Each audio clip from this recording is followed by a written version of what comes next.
education horror story? I know this because I have my own. When I was in the 8th grade, I gave a presentation similar to this one, and my teacher said, keep yourself out of it. What does that mean? I came up there, I was dressed, it was a 1950s presentation, I was dressed in a poodle skirt, and I was doing my arm gestures, I was, jitterbugging, as we heard about earlier, and she said, take yourself out of it. She wanted me to be buttoned up. She wanted me to have no personality when I presented. And so for a long time, I didn't think that was acceptable to be in front of a crowd. I then started teaching and how wrong I was. But I'm not the only education horror story. And in fact, my education horror story is quite privileged compared to everybody else's education horror stories. I had a student right here at Columbia State who told me in my first semester teaching, I had a 3rd grade teacher look me in the eyes and tell me that I would never amount to anything other than a garbage man. That kid didn't believe that they had a literacy journey. That kid did not believe that they were good enough. And it was not until they were sitting in my class that they finally said, wait, I actually have a brain that I can use. Crazy, right? Now, today, our education horror stories, and the ones that I hear from my students, are dramatically more horrifying than even that. They're deeply rooted in school shootings. They're deeply rooted in the COVID-19 pandemic. They're rooted in teachers not acknowledging their learning differences. And when we don't do that, an ACE starts to form. Now, what is an ACE? An ACE is an adverse childhood experience, and an ACE was discovered in the early 1990s by a wonderful doctor named Dr. Nadine Burke Harris.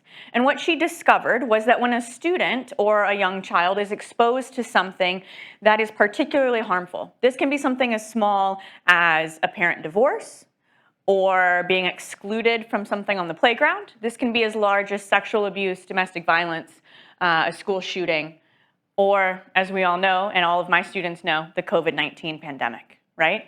What this then leads to is emotional, social, and cognitive complete loss. This then leads to adopting high-risk behaviors. Those high-risk behaviors can be like standing in front of a train on train tracks and then jumping at the last minute, right? That can be using drugs. That can be a whole plethora of things, but then that then leads to developing some form of a medical disease, heart disease, cancer, among the 2 leading, and then an early death. We are seeing this happen right here with our students because we have seen an uptick in suicidal ideation and teens committing suicide. Early death and adverse childhood experiences are integral to our understanding of where the students are at in this moment in time. So let me tell you about how that hinders brain development. So our brains, we have 3 different parts. At the base of our neck, we have the animal brain. That's where you have your fight, flight, freeze, fawn. Most of you probably know fight and flight. Easy peasy. But you probably don't know about freeze and fawn. Freeze is the possum. You stay still. This mostly shows up in female identifying persons and children. Fawning, again, in female identifying persons and children, but that does not exclude men, is when someone's doing something and you're really uncomfortable and you go like this and you say, can you please back up? When I teach my college classes, I say, imagine yourself at a bar and somebody creepy starts hitting on you. What do? Hi, thank you. I'm gonna go over here now. Oh no, my friend needs help. Okay, bye, right? And so those 4 different responses, fight, flight, freeze, fawn, are what your brain first processes. Do I need to go into like life-saving mode? Okay, maybe you don't. Maybe you're at a TED Talk and you're having a great time. Then it goes to the emotional brain. Do I respond to this?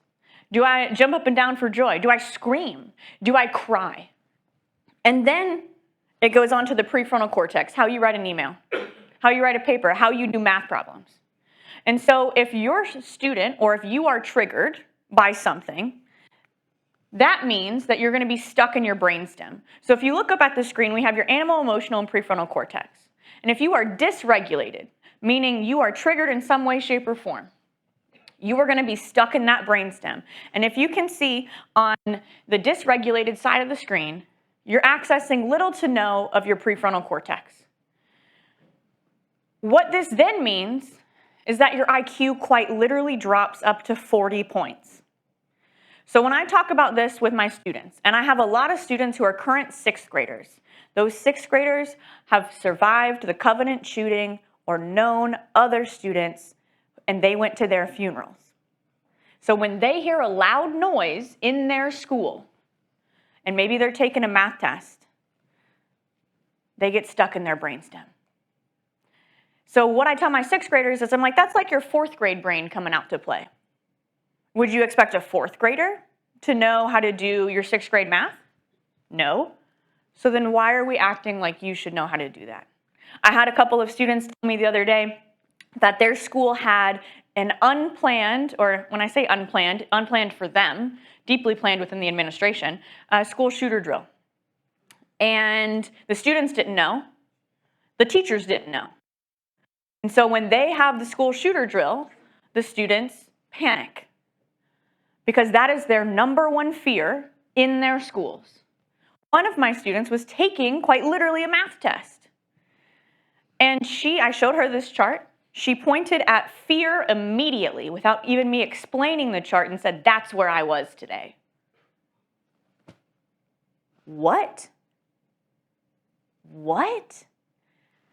So for me as an educator, as someone who is on the side of the student, I think to myself, how can I help you get out of that fear space? Because most of us right now are in alert, right? Calm is you're in a burrito blanket, you're with your dog, you're eating Thai food, you're watching Law & Order SVU, right? That's a different universe, right? Alert is you're alert, you're able to do things, but you're not, having your best thoughts, mostly about Olivia Benson and Christopher Maloney, right?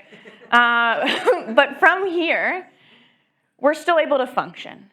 But the difference between alert and fear is that giant. So how do we fix this? What do we do? Let me tell you what's worked for me and in my classrooms and what has been studied over and over and over and over and over again.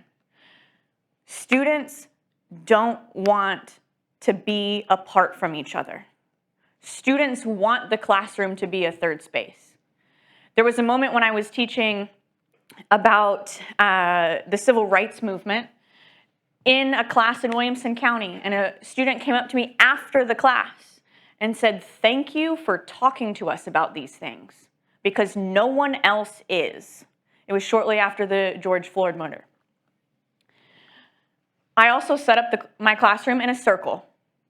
Whether you are in my film class, my English class, my women's gender studies class, or you're on the ground tutoring with me, does not matter. We are sitting in a circle and we are making eye contact with people.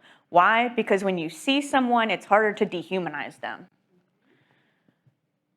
From there, if a student comes up to me, they're struggling, what do? I empathize. Because if we sympathize, they catch on. If we sympathize, they think, this person doesn't get it.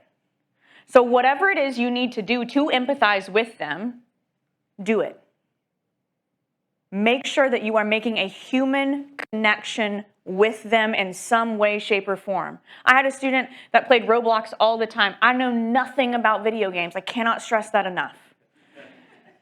But did I go read about Roblox and learn how to play Roblox? Yes, I did, right? Because I needed to be able to communicate with the student, right? And if we're not doing that, the student feels like you don't care about them and that they've been left behind.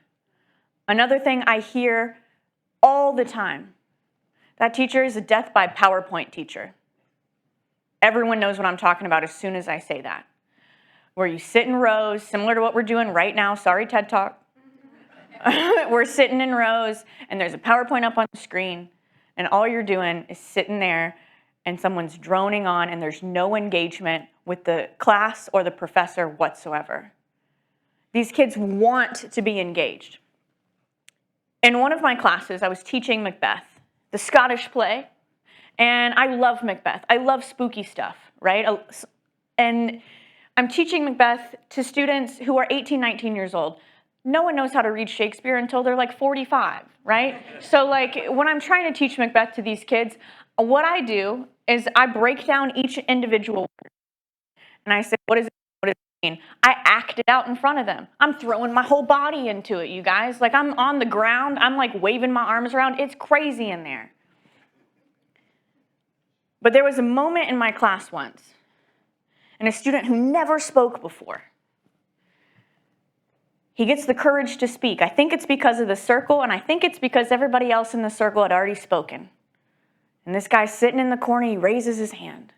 And I'm shocked. The whole room is shocked. We're like, oh my gosh, he's decided to speak. He has spoken, right? So we acknowledge, I say, yes, tell us your knowledge. That's how I normally respond when a student raises their hand. And he's speaking at this volume, right? So you can't really hear anything that he's saying. And he says the craziest thing, that's the most academic, smart thing I've ever heard in my entire life. And everyone in that moment gave him a round of applause because it was so excellent. He came up to me after class and he said this: I didn't know until just now that my voice mattered. And so the classroom is the third space. The classroom is where it needs to be. Because if we go about our days, we're going to continue to see ACT scores drop. We're going to continue to see students rely on AI and not engage their critical thinking. But when you get excited about the material that you're teaching, and when you're engaged with the students and you care about them, they see it and they know it. And so my wish for you is to take your passion and go talk about it, because your voice, it matters. My name is Landon Funk, and I'm an educator, and I'm from Nashville, Tennessee. Thank you so much.